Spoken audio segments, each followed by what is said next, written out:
take the point about reviewing general controls, but do you think that the general controls can actually be robust enough if such disproportionate expenditure in highways is actually possible? And do you agree that the disproportionate expenditure, whereby you've got one ward spending £1 million a year for an election on highways, can be allowed at the same time that another ward, Cumberland, having no funding whatsoever, not a single penny? How can such disproportionate expenditure be possible if there are robust controls over expenditure? And do you agree that Grant Thornton should review the expenditure on the basis that it might be unlawful? I don't believe Grant Thornton should review it because it's unlawful. I think it may be unlawful. I mean, if you want them to, if you want to look at it, you have to ask them the question, they look at it and will come back with their answer. But my view is that there have been some reports as to a lot of money being spent in certain wards, which I find annoying and upsetting. And I hope that the new administration of this committee system might be looking towards delegating sums overall to each wards for the old system and go back to that old system.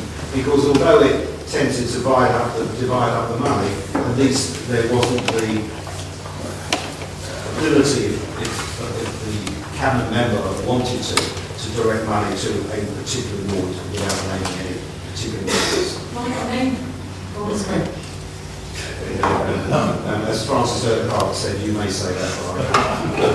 I'll say it again.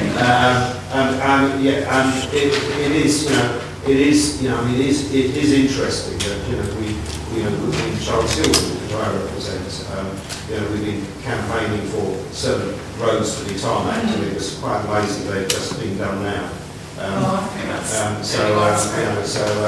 On the other hand, for the residents who are having it tarmacked, they can have some benefit of having an election. Yeah, I mean, I think there is under the present system, which isn't the committee system we're going into, there is too much ability to spend it in certain lack of safeguards, isn't it? Lack of safeguards. Yeah, well, we're not allowed to discuss it, but yeah, we're moving to a committee system, and which I remember, being on this council for 28 years, and I think that will give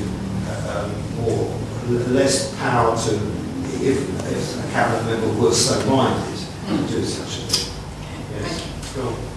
Next one was regarding the limited assurance bidding management. You say that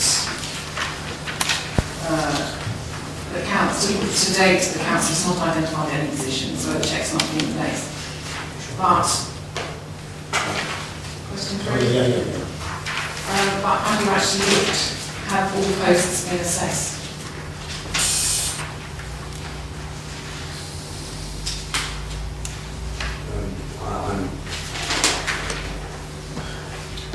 I don't know the answer. I think that anyone who's got can whisper in my ear everything about this. We're on this one. Second question. Second question. This one. Yeah, this one. Yeah. I see.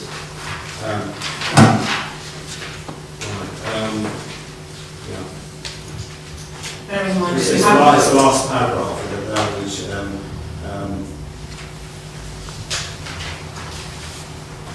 I mean, there's all sorts of problems with operating this manner, like zero contract staff and the like.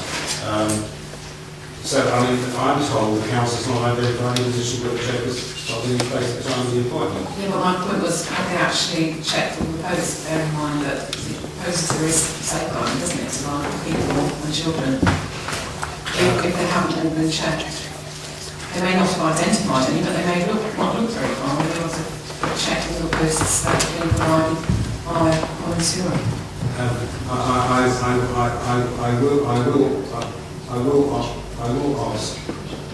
I will ask the officers to respond to that. I think that's all I can do. How it goes about. Yeah, I understand. Yeah, I don't know what this is about. And I'll have to say that someone will respond. I mean, I don't know the answer. Okay, thanks. And last question,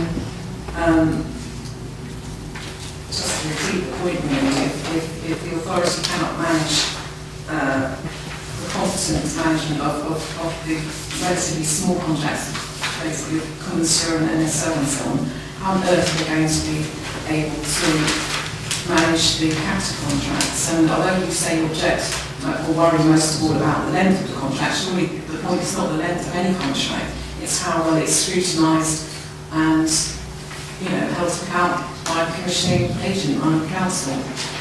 And if we can't manage the smaller contracts, how on earth is this authority going to manage the large ones, the huge ones? May I say that every word of the answer was written by me, because I didn't accept the original answer. So yeah. Tell us what the original answer was. The original answer was one which you don't need to know, but it's.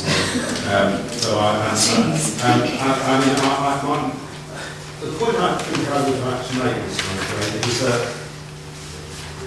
the committee sees these reports as you see these reports, and I hope the members of the committee will raise the sort of matters in depth that you raise. I hope so too.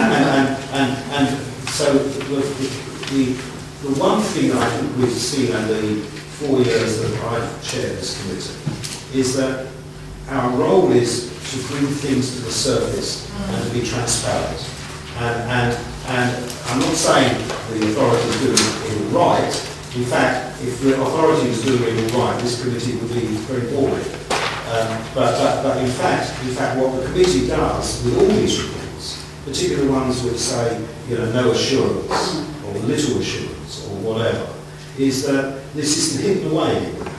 Internal audit bring this forward to the committee and to the public, and you can see where there is faults. And I hope when we get into the committee section as well, Council will actually pick on one or two of these and raise the sort of questions that you're raising.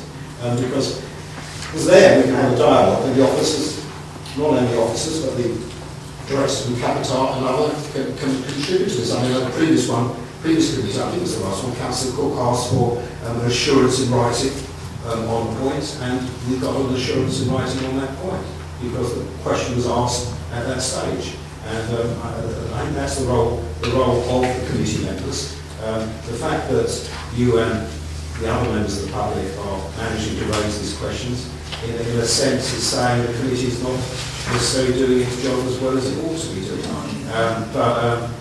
Again, it's not for me to say that. Hopefully we try and do the best we can. Right, was that the last one? I know it's your last meeting, just to say what would you like in your retirement, or what passes for it? Yes, I don't think I know how to retire. That's the trouble, yes. All right, thanks.